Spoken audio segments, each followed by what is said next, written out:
Political Ponerology by Andrzej Łobaczewski. A Science on the Nature of Evil adjusted for political purposes. Translated from the original Polish by Andrzej Łobaczewski, Ph.D. Corrected by the author in 1998. Edited with notes and commentary by Laura Knight-Jadskon-Rizy. Editor's Preface. Aspire to be like Mount Fuji, with such a broad and solid foundation that the strongest earthquake cannot move you, and so tall that the greatest enterprises of common men seem insignificant from your lofty perspective. With your mind as high as Mount Fuji you can see all things clearly. And you can see all the forces that shape events, not just the things happening near to you. Miyamoto Musashi. The book you hold in your hand may be the most important book you will ever read. In fact, it will be. No matter who you are, what your status in life, what your age or sex or nationality or ethnic background, you will, at some point in your life, feel the touch or relentless grip of the cold hand of evil. Bad things happen to good people, that's a fact. What is evil? Historically, the question of evil has been a theological one. Generations of theological apologists have written entire libraries of books in an attempt to certify the existence of a good God that created an imperfect world. St. Augustine distinguished between two forms of evil: moral evil, the evil humans do, by choice, knowing that they are doing wrong, and natural evil, the bad things that just happen, the storm, the flood, volcanic eruptions, fatal disease. And then, there is what Andrzej Łobaczewski calls macro-social evil, large-scale evil that overtakes whole societies and nations, and has done so again and again since time immemorial. The history of mankind, when considered objectively, is a terrible thing. Death and destruction come to all, both rich and poor, free and slave, young and old, good and evil, with an arbitrariness and insouciance that, when contemplated even momentarily, can destroy a normal person's ability to function. Over and over again, man has seen his fields and cattle laid waste by drought and disease, his loved ones tormented and decimated by illness or human cruelty, his life's work reduced to nothing in an instant by events over which he has no control at all. The study of history through its various disciplines offers a view of mankind that is almost insupportable.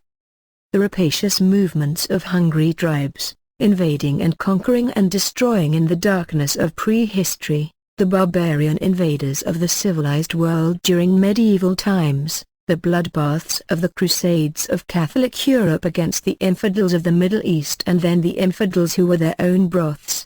The stalking noonday terror of the Inquisition where martyrs quenched the flames with their blood.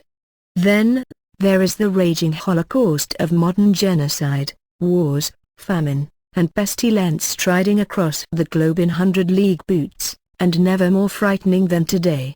All of these things produce an intolerable sense of indefensibility against what Mircea Eliade calls the terror of history. There are those who will say that now this is all past. Mankind has entered a new phase, science and technology have brought us to the brink of ending all this suffering. Many people believe that man is evolving, society is evolving, and that we now have control over the arbitrary evil of our environment, or at least we will have it after George Bush and his neocons have about 25 years to fight the endless war against terror. Anything that does not support this idea is reinterpreted or ignored. Science has given us many wonderful gifts: the space program, laser, television, penicillin, sulfur drugs, and a host of other useful developments which should make our lives more tolerable and fruitful. However, we can easily see that this is not the case. It could be said that never before has man been so precariously poised on the brink of such total destruction. On a personal level, our lives are steadily deteriorating. The air we breathe and the water we drink is polluted almost beyond endurance. Our foods are loaded with substances which contribute very little to nourishment and may, in fact, be injurious to our health. stress and tension have become an accepted part of life and can be shown to have killed more people than the cigarettes that some people still smoke to relieve it. We swallow endless quantities of pills to wake up, go to sleep, get the job done, calm our nerves and make us feel good. The inhabitants of the earth spend more money on recreational drugs than they spend on housing, clothing, food, education or any other product or service. At the social level, hatred, envy, greed and strife multiply exponentially. Crime increases faster than the population. Combined with wars, insurrections, and political purges, multiplied millions of people across the globe are without adequate food or shelter due to political actions. And then, of course, drought, famine, plague and natural disasters still take an annual toll in lives and suffering. This, too, seems to be increasing. When man contemplates history, as it is, he is forced to realize that he is in the iron grip of an existence that seems to have no real care or concern for his pain and suffering. Over and over again, the same sufferings fall upon mankind multiplied millions upon millions of times over millennia. The totality of human suffering is a dreadful thing. I could write until the end of the world using oceans of ink and forests of paper and never fully convey this terror. The beast of arbitrary calamity has always been with us. For as long as human hearts have pumped hot blood through their too fragile bodies and glowed with the inexpressible sweetness of life and yearning for all that is good and right and loving, the sneering, stalking, drooling and scheming beast of unconscious evil has licked its lips in anticipation of its next feast of terror and suffering. Since the beginning of time, this mystery of the estate of man, this curse of Cain has existed. And, since the ancient of days, the cry has been, my punishment is greater than I can bear. It is conjectured that, in ancient times, when man perceived this intolerable and incomprehensible condition in which he found his existence, that he created cosmogonies to justify all the cruelties, aberrations, and tragedies of history. It is true that, man, as a rule and in general, is powerless against cosmic and geological catastrophes, and it has long been said that the average man can't really do anything about military onslaughts, social injustice, personal and familial misfortunes, and a host of assaults against his existence too numerous to list. This is about to change. The book you hold in your hand is going to give you answers to many of the questions about evil in our world. This book is not just about macrosocial evil, it is also about everyday evil, because, in a very real sense, the two are inseparable. The long-term accumulation of everyday evil always and inevitably leads to grand systemic evil that destroys more innocent people than any other phenomenon on this planet. The book you hold in your hands is also a survival guide. As I said above, this book will be the most important book you will ever read. Unless, of course, you are a psychopath. What does psychopathy have to do with personal or social evil? You may ask. Absolutely everything. Whether you know it or not, each and every day your life is touched by the effects of psychopathy on our world. You are about to learn that even if there isn't much we can do about geological and cosmological catastrophe, there is a lot we can do about social and macrosocial evil, and the very first thing to do is to learn about it. In the case of psychopathy and its effects on our world, what you don't know definitely can and will hurt you. Nowadays the word psychopath generally evokes images of the barely restrained, yet surprisingly urbane, mad dog serial killer, Dr. Hannibal Lecter, of Silence of the Lambs fame. I will admit that this was the image that came to my mind whenever I heard the word, almost, that is. The big difference was that I never thought of a psychopath as possibly being so cultured or so capable of passing as normal. But I was wrong, and I was to learn this lesson quite painfully by direct experience.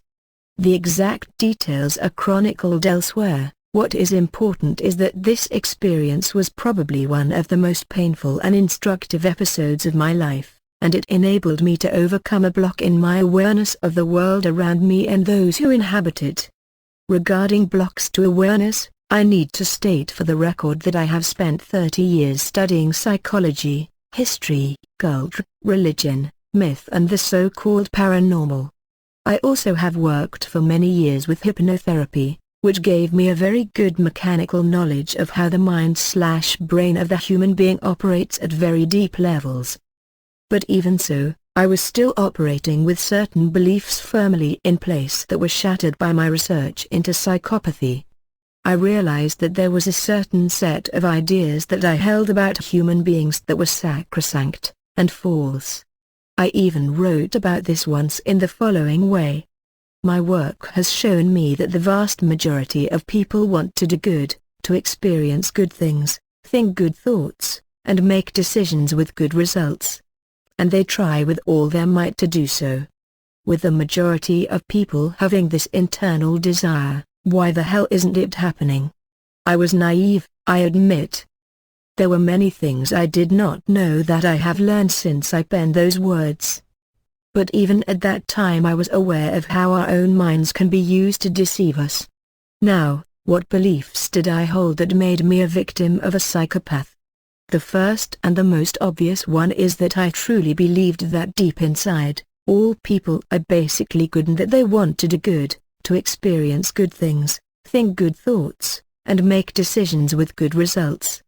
And they try with all their might to do so. As it happens, this is not true, as I, and everyone involved in our research group, learned to our sorrow, as they say. But we also learned to our edification. In order to come to some understanding of exactly what kind of human being could do the things that were done to me, and others close to me, and why they might be motivated, even driven, to behave this way, we began to research the psychology literature for clues because we needed to understand for our own peace of mind. If there is a psychological theory that can explain vicious and harmful behavior, it helps very much for the victim of such acts to have this information so that they do not have to spend all their time feeling hurt or angry. And certainly, if there is a psychological theory that helps a person to find what kind of words or deeds can bridge the chasm between people, to heal misunderstandings, that is also a worthy goal. It was from such a perspective that we began our extensive work on the subjects of narcissism, which then led to the study of psychopathy. Of course, we didn't start out with any such diagnosis or label for what we were witnessing.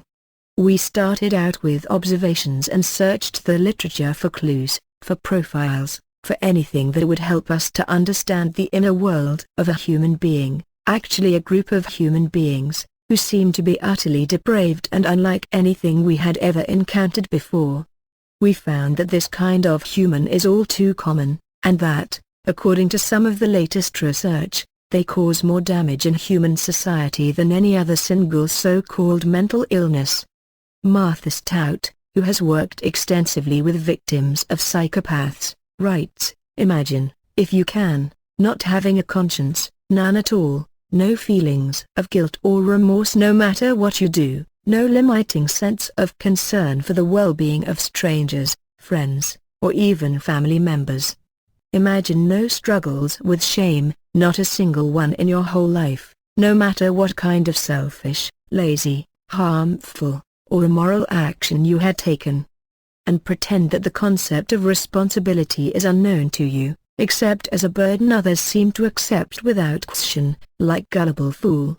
Now add to this strange fantasy the ability to conceal from other people that your psychological makeup is radically different from theirs.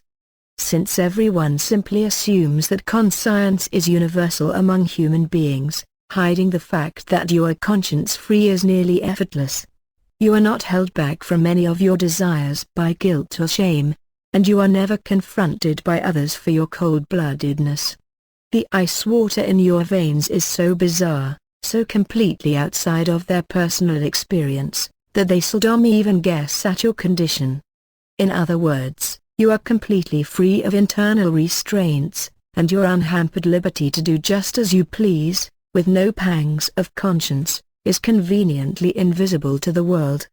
You can do anything at all, and still your strange advantage over the majority of people, who are kept in line by their consciences, will most likely remain undiscovered. How will you live your life? What will you do with your huge and secret advantage, and with the corresponding handicap of other people, conscience? The answer will depend largely on just what your desires happen to be, because people are not all the same. Even the profoundly unscrupulous are not all the same. Some people, whether they have a conscience or not, favor the ease of inertia, while others are filled with dreams and wild ambitions. Some human beings are brilliant and talented, some are dull, witted, and most, conscience or not, are somewhere in between. There are violent people and non-violent ones, individuals who are motivated by bloodlust and those who have no such appetites. Provided you are not forcibly stopped, you can do anything at all. If you are born at the right time, with some access to family fortune, and you have a special talent for whipping up other people's hatred and sense of deprivation, you can arrange to kill large numbers of unsuspecting people. With enough money, you can accomplish this from far away, and you can sit back safely and watch in satisfaction. Crazy and frightening, and real, in about 4% of the population. The prevalence rate for anorexic eating disorders is estimated at 3.43%, deemed to be nearly epidemic, and yet this figure is a fraction lower than the rate for antisocial personality. The high-profile disorders classed as schizophrenia occur in only about 1% of all the population, a mere quarter of the rate of antisocial personality, and the Centers for Disease Control and Prevention say that the rate of colon cancer in the United States, considered alarmingly high, is about 40 per 100,000, 100 times lower than the rate of antisocial personality. The high incidence of sociopathy in human society has a profound effect on the rest of us who must live on this planet, too, even those of us who have not been clinically traumatized. The individuals who constitute this 4% drain our relationships, our bank accounts, our accomplishments, our self-esteem, our very peace on earth. Yet surprisingly, many people know nothing about this disorder, or if they do, they think only in terms of violent psychopathy, murderers, serial killers, mass murderers, people who have conspicuously broken the law many times over, and who, if caught, will be imprisoned, maybe even put to death by our legal system. We are not commonly aware of, nor do we usually identify, the larger number of non-violent sociopaths among us, people who often are not blatant lawbreakers, and against whom our formal legal system provides little defense. Most of us would not imagine any correspondence between conceiving an ethnic genocide and, say, guiltlessly lying to one's boss about a co-worker. But the psychological correspondence is not only there, it is chilling. Simple and profound. The link is the absence of the inner mechanism that beats up on us, emotionally speaking, when we make a choice we view as immoral, unethical, neglectful, or selfish. Most of us feel mildly guilty if we eat the last piece of cake in the kitchen, let alone what we would feel if we intentionally and methodically set about to hurt another person. Those who have no conscience at all are a group unto themselves, whether they be homicidal tyrants or merely ruthless social snipers. The presence or absence of conscience is a deep human division, arguably more significant than intelligence, race, or even gender. What differentiates a sociopath who lives off the labors of others from one who occasionally robs convenience stores, or from one who is a contemporary robber baron? Or what makes the difference between an ordinary bully and a sociopathic murderer, is nothing more than social status, drive, intellect, bloodlust, or simple opportunity. What distinguishes all of these people from the rest of us is an utterly empty hole in the psyche, where there should be the most evolved of all humanizing functions. We did not have the advantage of Dr. Stout's book at the beginning of our research project. We did, of course, have Robert Hare and Herve Cleckley and Guggenbuhl Craig and others. but they were only approaching the subject of the possibly large numbers of psychopaths that live among us who never get caught breaking laws, who don't murder, or if they do, they don't get caught, and who still do untold damage to the lives of family, acquaintances, and strangers.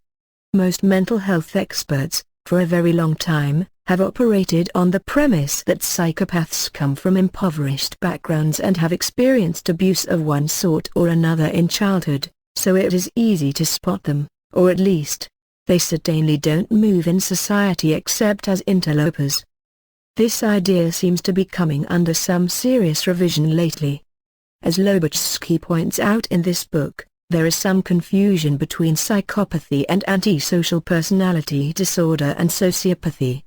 As Robert Hare points out, yes, there are many psychopaths who are also antisocials, but there seem to be far more of them that would never be classified as antisocial or sociopathic. In other words, they can be doctors, lawyers, judges, policemen, congressmen, presidents of corporations that rob from the poor to give to the rich, and even presidents.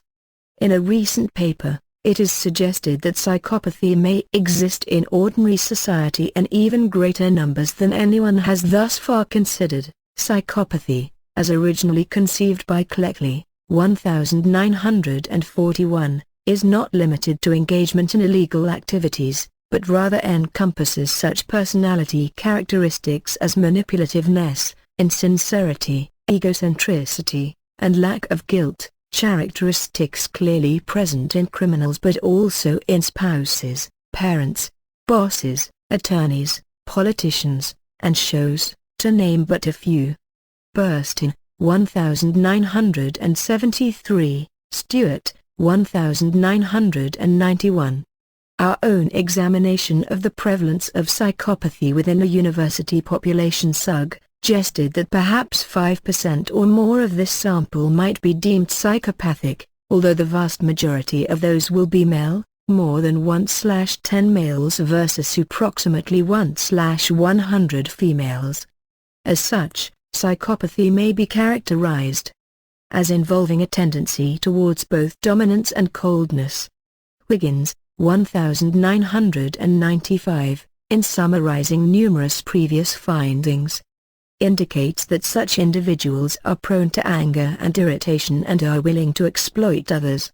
They are arrogant, manipulative, cynical, exhibitionistic, sensation-seeking, Machiavellian, vindictive, and out for their own gain.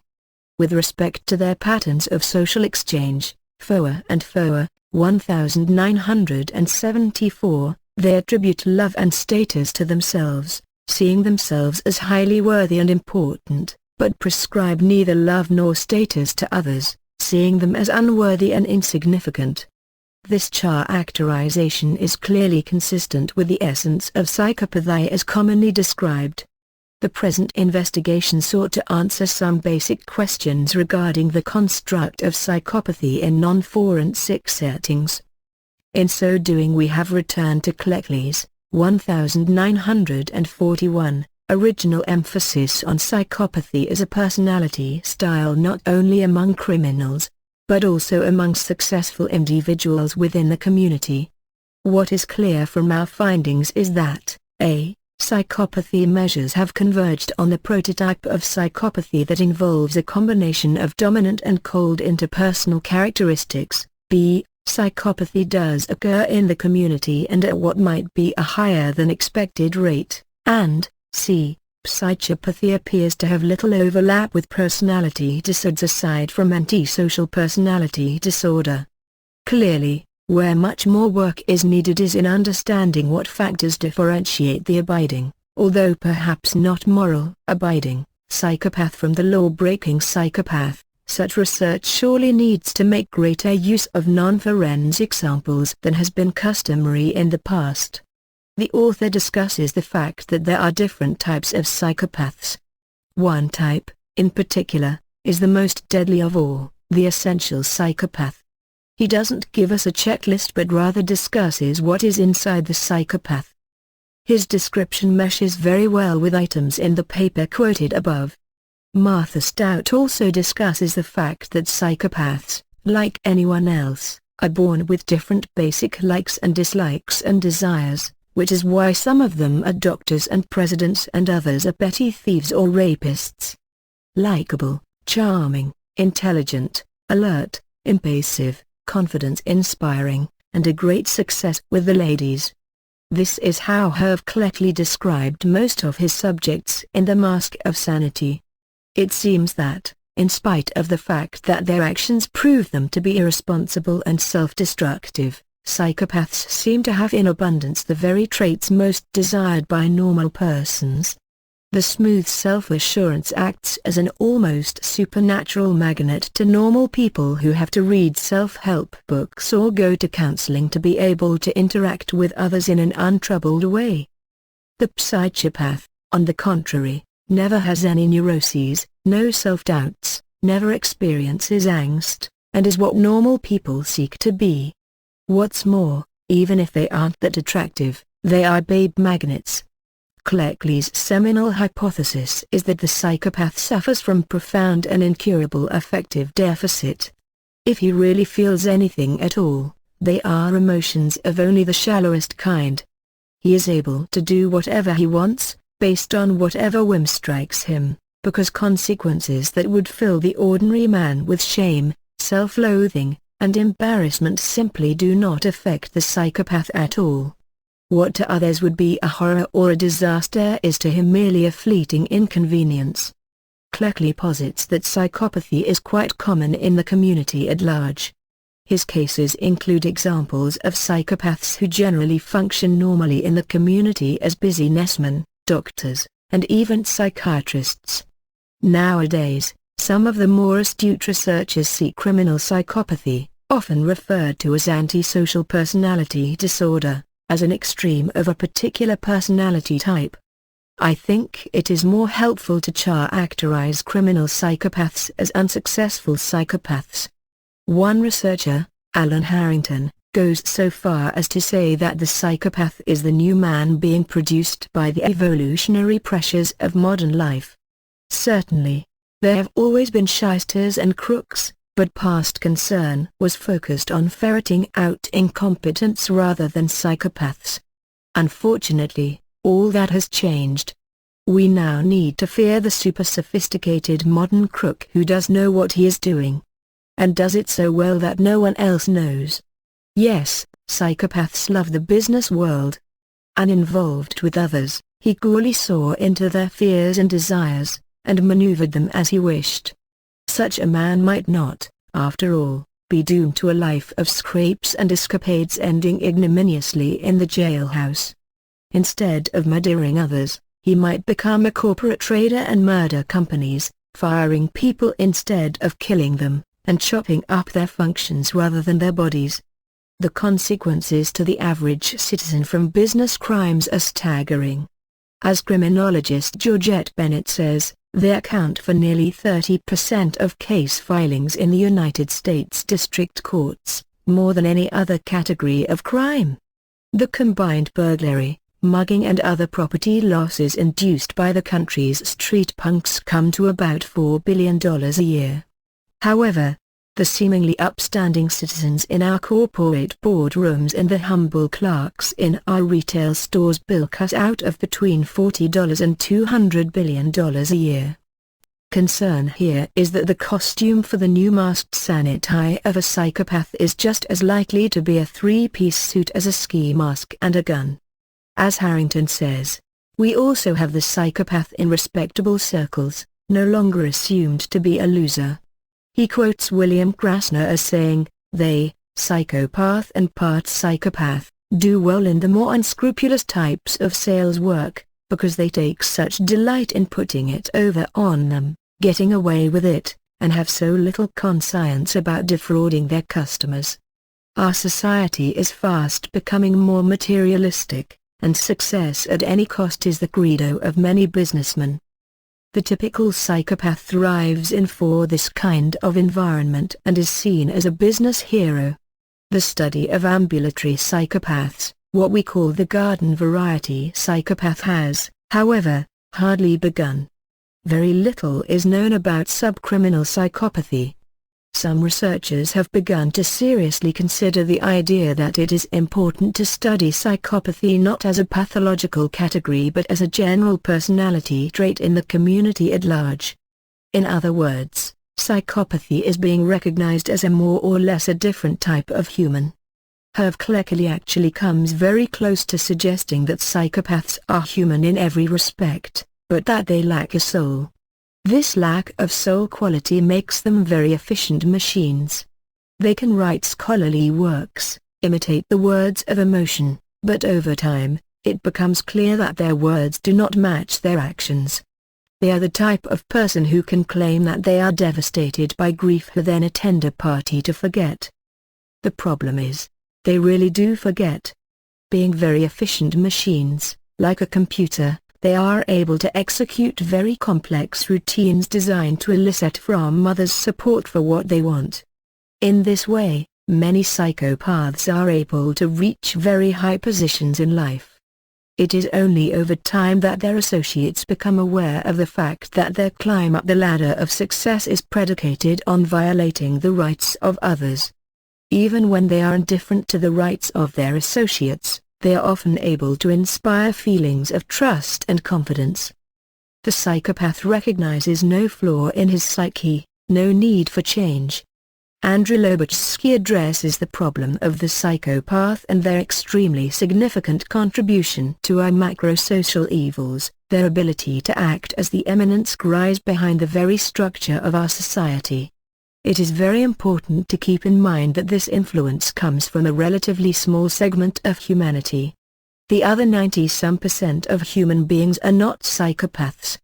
But that 90-some% of normal people know that something is wrong.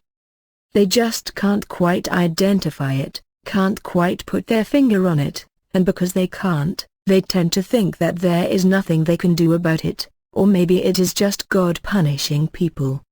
What is actually the case is that when that 90-some% of human beings fall into a certain state, as Lobaczewski will describe, the psychopaths, like a virulent pathogen in a body, strike at the weaknesses, and the entire society is plunged into conditions that always and inevitably lead to horror and tragedy on a very large scale. The movie, The Matrix, touched a deep chord in society because it exemplified this mechanistic trap in which so many people find their lives enmeshed, and from which they are unable to extricate themselves because they believe that everyone around them who looks human is, in fact, just like them, emotionally, spiritually, and otherwise.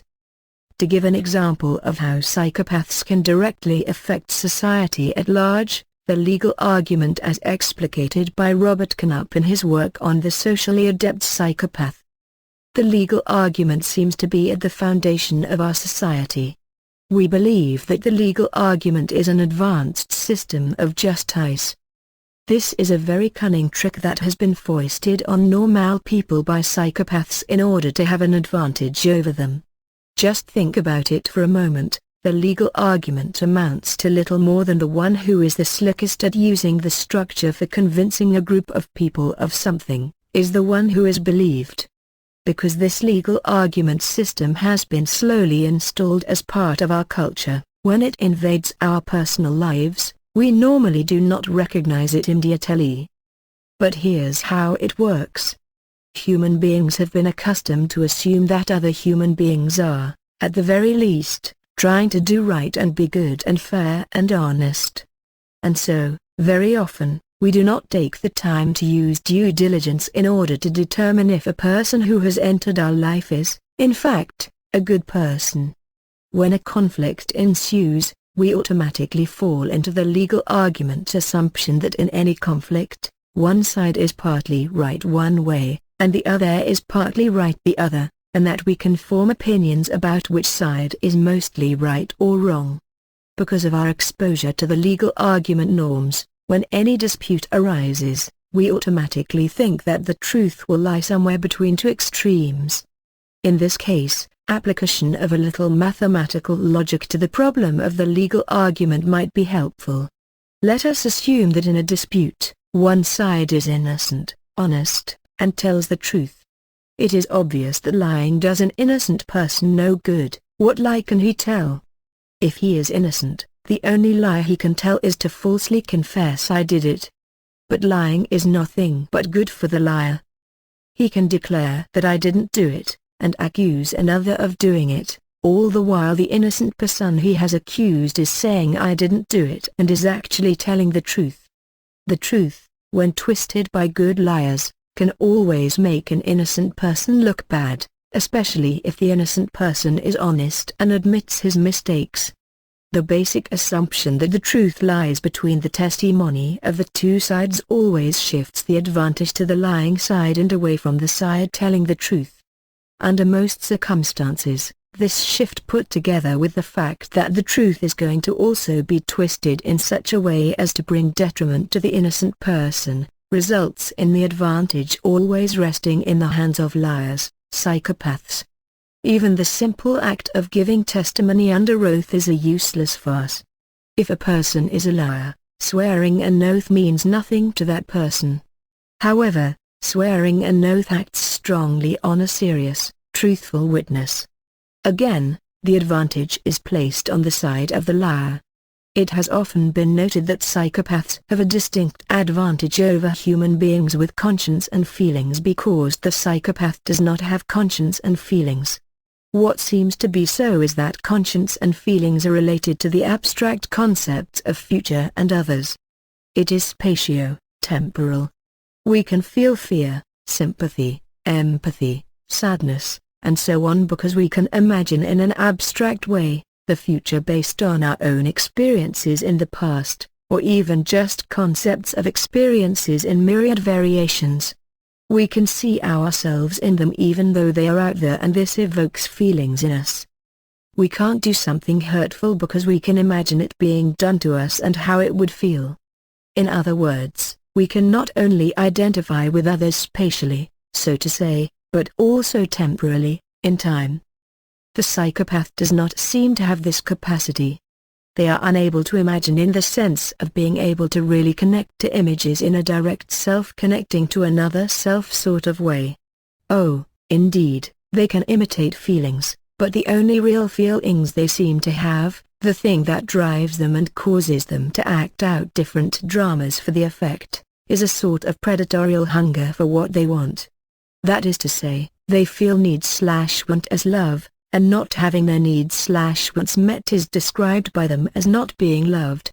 What is more, this need/want perspective posits that only the hunger of the psychopath is valid, and anything, and everything out there, outside of the psychopath, is not real except insofar as it has the capability of being assimilated to the psychopath as a sort of food. Can it be used or can it provide something? Is the only issue about which the psychopath seems to be concerned. All else, all activity, is subsumed to this drive. In short, the psychopath is a predator. If we think about the interactions of predators with their prey in the animal kingdom, we can come to some idea of what is behind the mask of sanity of the psychopath. Just as an animal predator will adopt all kinds of stealthy functions in order to stalk their prey, cut them out of the herd, get close to them, and reduce their resistance, so does the psychopath construct all kinds of elaborate camouflage composed of words and appearances, lies and manipulations, in order to assimilate their prey. This leads us to an important question: what does the psychopath really get from their victims? It's easy to see what they are after when they lie and manipulate for money or material goods or power. But in many instances, such as love relationships or faked friendships, it is not so easy to see what the psychopath is after. Without wandering too far afield into spiritual speculations, a problem collectively also faced, we can only say that it seems to be that the psychopath enjoys making others suffer. Just as normal humans enjoy seeing other people happy, or doing things that make other people smile, the psychopath enjoys the exact opposite.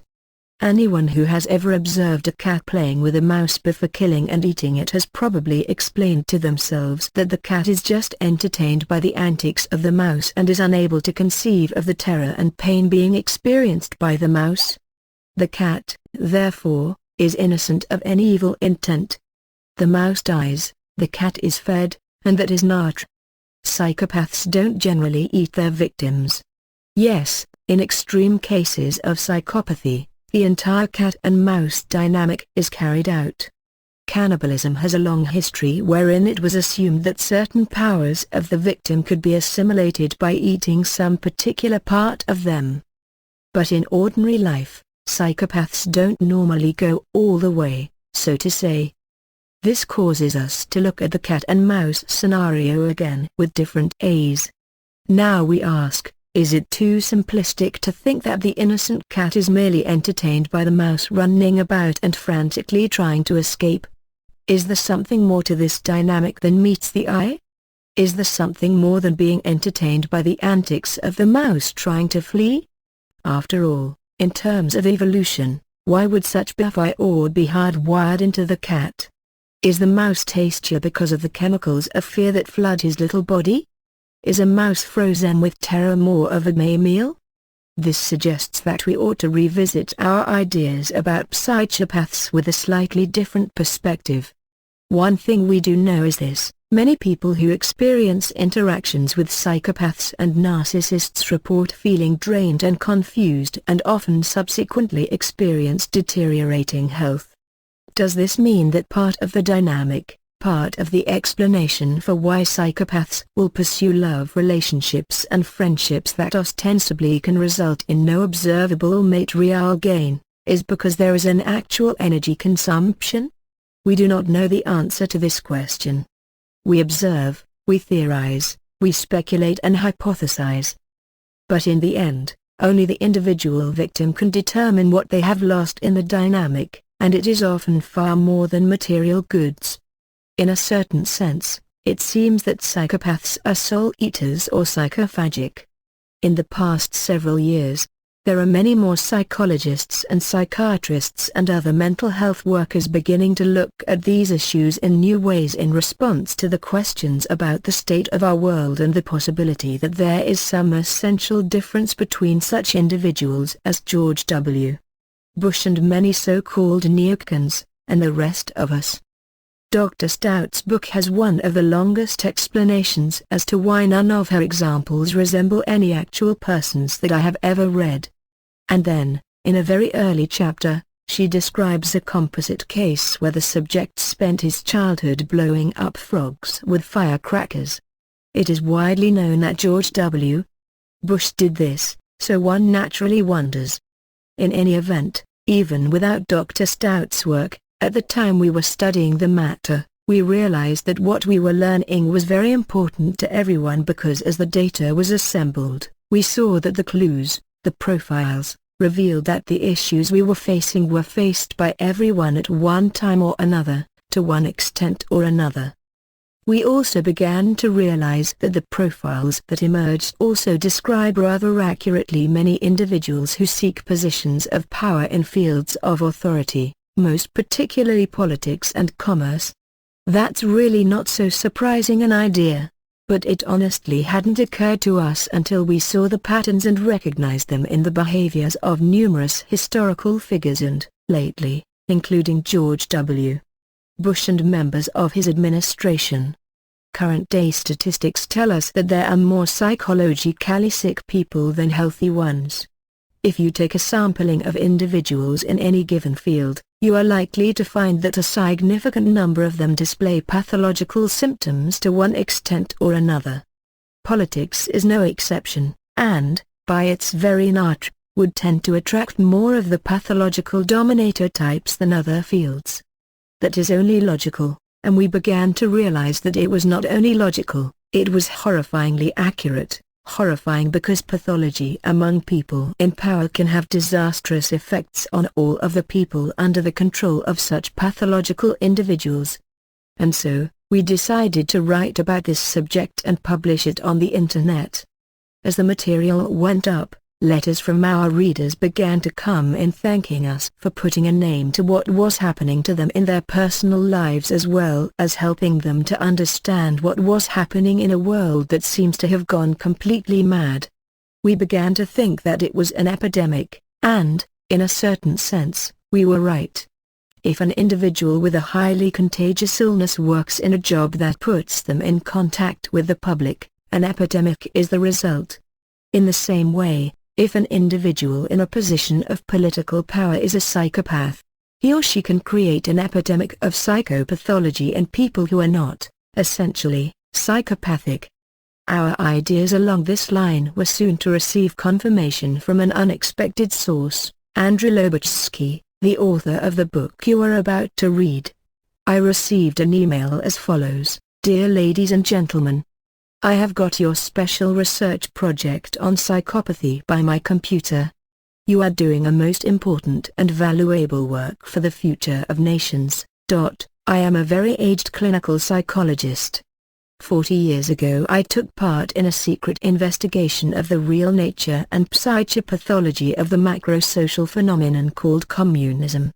The other researchers were the scientists of the previous generation who are now passed away.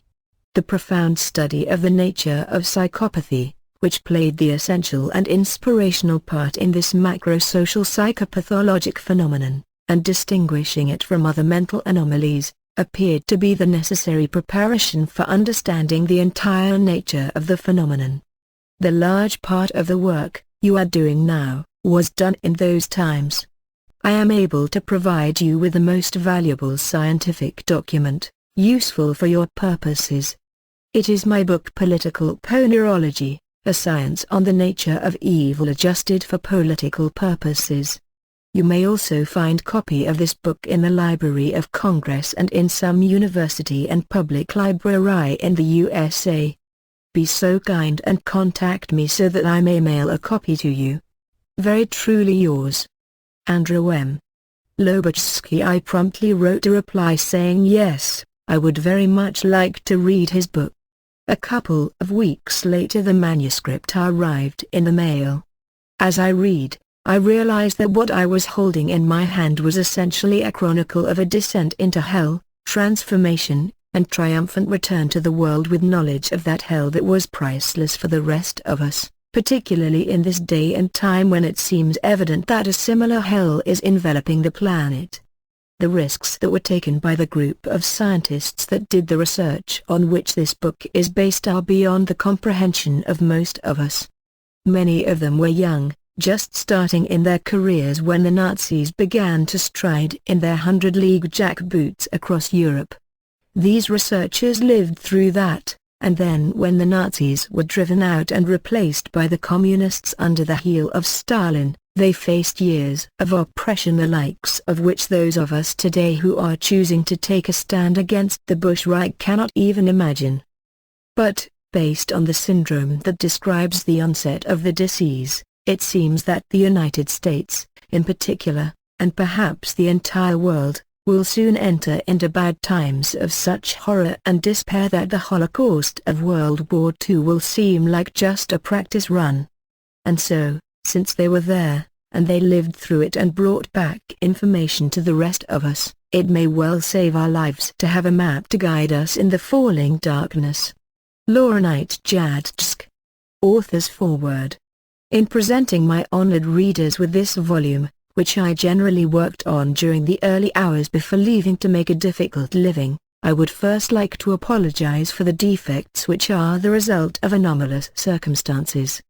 I readily admit that these lacunae should be filled, time-consuming as that may be, because the facts on which this book are based are urgently needed. Through no fault of the authors, these data have come too late. The reader is entitled to an explanation of the long history and circumstances under which this work was compiled, not just of the content itself. This is, in fact, the third manuscript I have created on this same subject. I threw the first manuscript into a central heating furnace, having been warned just in time about an official search, which took place minutes later. I sent the second draft to a church dignitary at the Vatican by means of an American tourist and was absolutely unable to obtain any kind of information about the fate of the parcel once it was left with him. This long history of subject matter elaboration made work on the third version even more laborious. Prior paragraphs and former phrases from one or both of the first drafts haunt the writer's mind and make proper planning of the content more difficult. The two lost drafts were written in very convoluted language for the benefit of specialists with the necessary background, particularly in the field of psychopathology. The irretrievable disappearance of the second version also meant the loss of the overwhelming majority of statistical data and facts which would have been so valuable and conclusive for specialists in the field. Several analyses of individual cases were also lost. The present version contains only such statistical data that had been memorized due to frequent use, or that could be reconstructed with satisfactory precision. I also added those data, particularly the more accessible ones from the field of psychopathology, which I considered essential in presenting this subject to readers with a good general education, and especially to representatives of the social and political sciences and to politicians. I also nurse the hope that this work may reach a wider audience and make available some useful scientific data which may serve as a basis for comprehension of the contemporary world and its history. It may also make it easier for readers to understand themselves, their neighbors, and other nations of the world, who produced the knowledge and performed the work summarized within the pages of this book. It was a joint endeavor consisting of not only my efforts, but also representing the results of many researchers, some of them not known to the author. The situational genesis of this book makes it virtually impossible to separate the accomplishments and give proper credit to every individual for his or her efforts.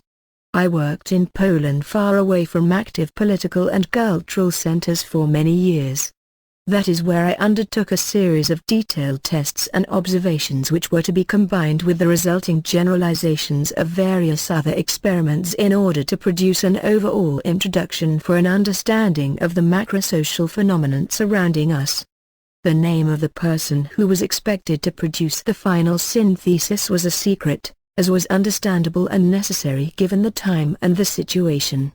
I would very occasionally receive anonymous summaries of the results of tests made by other researchers in Poland and Hungary. A few data were published, as they raised no suspicions that a specialized work was being compiled, and these data could still be located today. The expected synthesis of this research did not occur. All of my contacts became inoperative as a result of the wave of post-Stalin repression and secret arrests of researchers in the early 60s. The remaining scientific data in my possession were very incomplete, albeit priceless in value. It took many years of lonely work to weld these fragments into a coherent whole, filling the lacunae with my own experience and research. My research on essential psychopathy and its exceptional role in the macrosocial phenomenon was conducted concurrently with, or shortly after, that of others. Their conclusions reached me later and confirmed my own. The most characteristic item in my work is the general concept for a new scientific discipline named Ponerology. The reader will also find other fragments of information based on my own research. I also effected an overall synthesis to the best of my ability.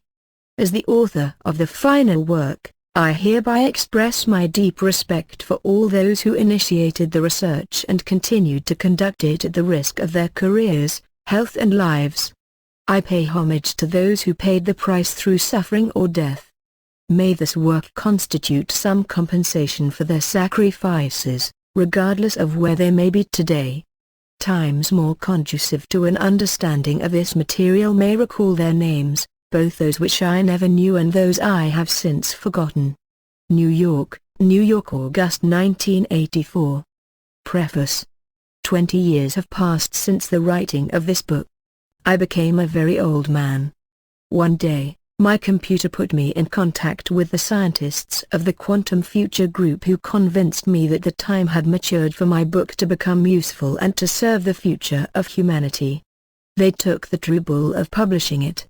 The passing of these last 20 years has been fraught with political occurrences. Our world has changed in essential ways due to the natural laws of the phenomenon described in this book.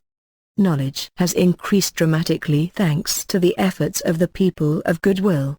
Nonetheless, our world is not yet restored to good health, and the remainders of the great disease are still active. The illness has reappeared connected to another ideology. The laws of the genesis of evil are working in millions of individual cases of individuals and families. The political phenomena threatening peace are confronted by military force. The small-scale occurrences are condemned or restrained by the word of moral science. The result is that great efforts of the past, undertaken without the support of objective natural knowledge about the very nature of evil, have been insufficient and dangerous. All these efforts have been made without taking into account that great maxim of medicine that serves as a motto in this book, igno inoculatio morbid. The end of communist subjugation has come at a high price. Do not attempt to cure what you do not understand. And those nations that now think they are free will soon find they are paying still.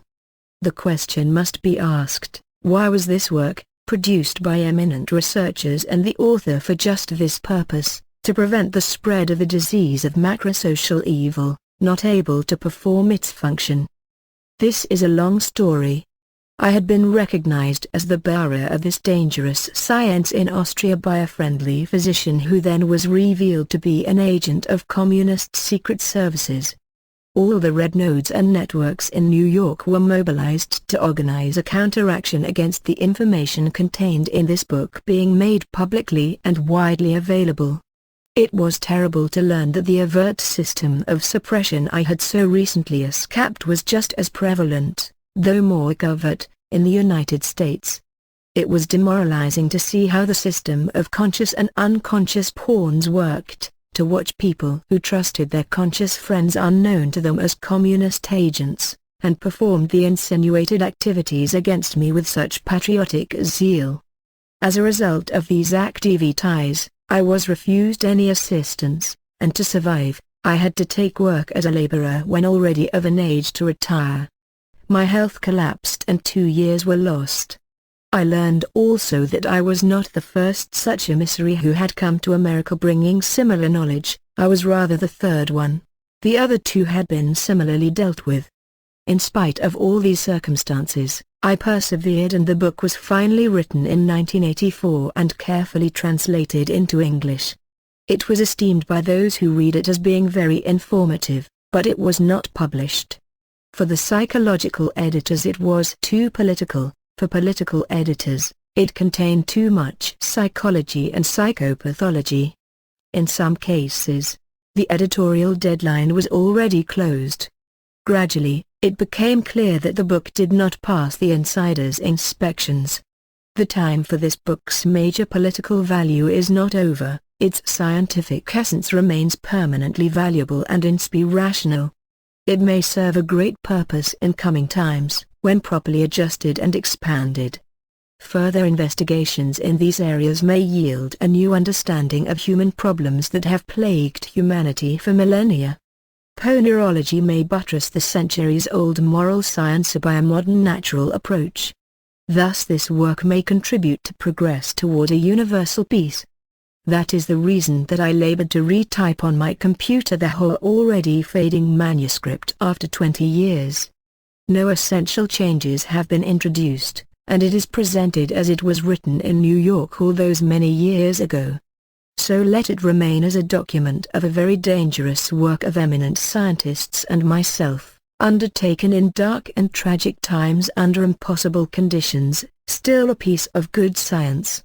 The author's desire is to place this work in the hands of those who are capable of taking this burden over and progressing with the theoretical research in ponerology, enrich it with detailed data to replace that which has been lost, and put it in praxis for various valuable purposes it may serve, for the good of individual people and for all nations.